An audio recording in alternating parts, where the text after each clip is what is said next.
This is a very simple way to draw a bird for classroom instruction. Let's draw it. Draw a shape like this.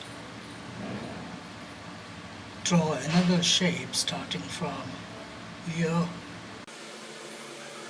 almost like the previous one, and joining up here. Put a dot here. Draw a dash, another dash.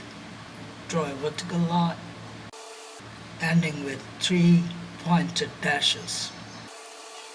Another vertical line, ending with 3 pointed dashes. Extend this backward. Draw a small circle at the end.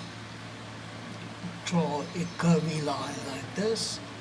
Another curvy line like this.